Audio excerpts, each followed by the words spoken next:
Thank you, John. And thank you, Bill O'Reilly, for that very warm welcome to Larrakia Land. Darwin, Alice Springs and Tennant Creek airports were privatised by the Commonwealth Government in 1998. So they were the ex-FAC airports. They were bought by our shareholders at that time for $120 million. They're now worth about $1.2 billion, and that's a conservative estimate. So if you're a superannuant and you've got super in Australian Super, or in Cbus or Rest or Holtz, then you're an owner of our airport. And I'm sure you'd want us to run that very well for you. And we have been quite successful over time.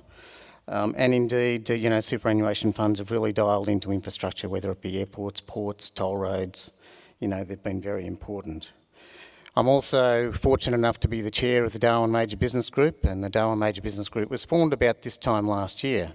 And that was really a conversation that we had with 14 businesses in Darwin, whose prosperity was linked to the prosperity of Darwin. It wasn't linked to the price of oil and gas. It wasn't linked to the price of manganese or beef cattle. It was linked to how Darwin was performing. So it really is around businesses that were growing. Population growth is really important, and confidence. It's 14 businesses, then some of the members are here tonight, people like Holocaust, Sky City, Air North, Genesis in Wyoming, GPT, NT Airports, Pass Bailey, businesses that are private and businesses that are public, listed and unlisted, all of them that have the same common goal. They want the territory to succeed and prosper. We represent some 11% of the resource business, the military business and the government business. We employ about 4,500 people, directly or indirectly, through that group, and we're about, as I said, about 11% of the economy, excluding those sectors.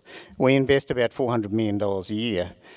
When times are normal, we would willingly spend more if times were better. So it's important for us to try and influence the macroeconomic environment that our businesses exist in.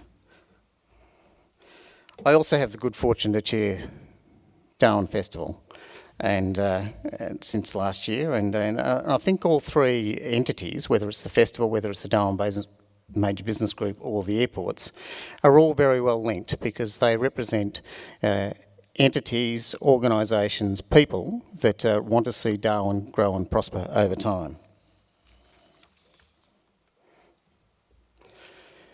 Going back to the airport business though, it really is, we can say with a lot of clarity that passenger numbers are pretty reflective of what's happening in the economy. So we're a real litmus test for what's happening. And the last 3 to 4 years have not been good for this economy. We've had almost zero growth up until this year, and this year volume, passenger numbers have gone backwards domestically 3.5%. And that's while we still have 9,000 IMPEX workers, half of them fly in, fly out. So you can get some indication that if they're about 5% of our total fly-in passengers, then just when that construction task finishes, what sort of impact it's going to have on the economy here. It's not going to be pretty because that will be a real demonstration of the economy shrinking. Those workers have displaced traditional markets that we've had into our town. Visiting friends and relatives, it's become very expensive to fly interstate. You would all know that. Tourism has been affected, firstly by very expensive hotel rooms when the IMPEX construction project started, and now as more hotels rooms have been built, we've got the effect of expensive airfares. So that has had a deleterious effect on passenger numbers, and it's had an effect on most of the businesses that are in this room and in this town.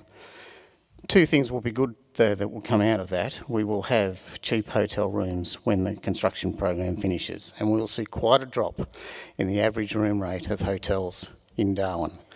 We'll also, if we can hold the capacity of the airlines and their schedules, we should have much cheaper airfares here. So there are 2 of 3 components that you need to build a strong visitor economy. Cheap hotel rooms, cheap airfares, and then all you need is tourism product. So we really applaud the current Gunner government for turbocharging tourism. Tourism is really important for this town. It's a real opportunity, as I said, with cheap hotel rooms and with cheap airfares, to employ a lot more Territorians, to put Darwin on the map and to really, as they have said, turbocharge the economy. Infrastructure for tourism takes time to put in place. Building new access to waterfalls in Litchfield Park will take time. Building new museums and art galleries takes time. They're great initiatives, and we certainly support the government to do it. We just ask the government to do it as quickly as they possibly can. But a bit selfishly, one of the things that they can activate very quickly, and the government has allocated $21 million in their turbocharging tourism budget, is festivals and events.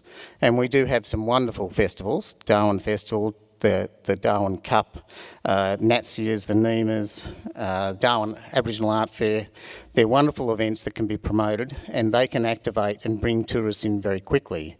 So we certainly support the government's push to create strong demand through financially supporting those events and festivals, and also to market them interstate. So they need to be promoted strongly in Sydney, Melbourne and Brisbane, and also in international markets, whether they be Singapore, Bali or even the US.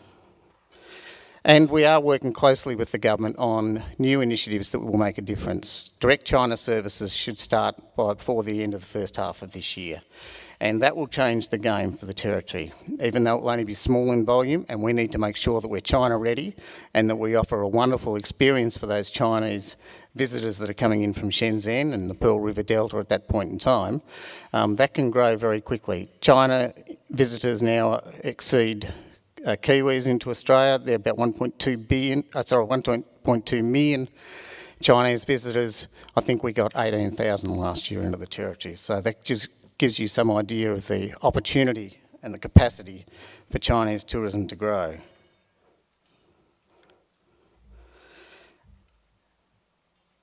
And we do believe that when IMPEX does finish, that there will be a drop-off at that domestic demand. So the opportunity for the government to work closely with our tourism sectors, with our operators, to promote and support those airlines strongly will make a big difference.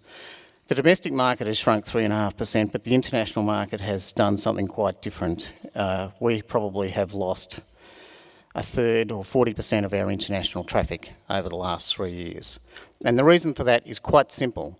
Those international carriers that have left town, AirAsia, Indonesia, Malaysian Airlines, Philippine Airlines, they were dependent on Darwinians flying to Manila and Bali.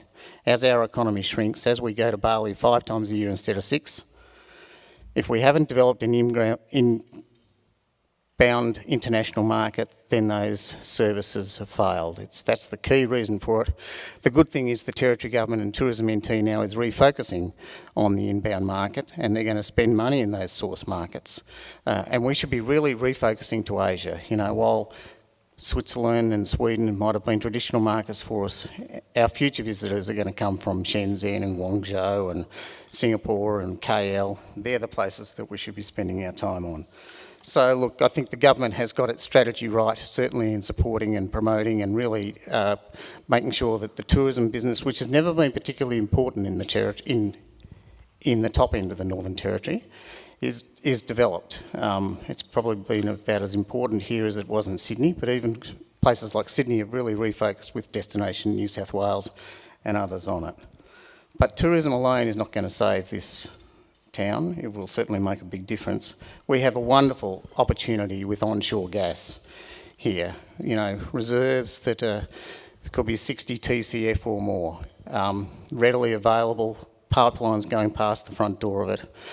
The Pepper final draft report quite clearly shows that it can be developed safely.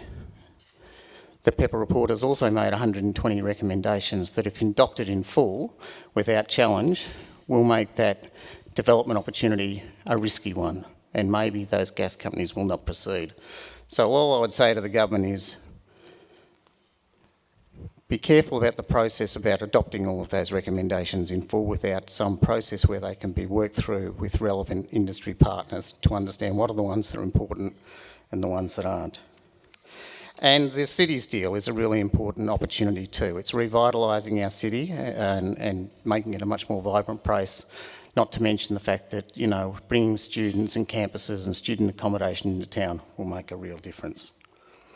At Northern Territory Airports, we're continuing to invest. We spent about $70 million 4 years ago, doubling the capacity of our terminal so that we can handle future growth without having to spend much money. But we are spending money on commercial property at the moment. And we're also keen to invest in a jet fuel pipeline between the port and both sides of the airfield, the civilian and military side.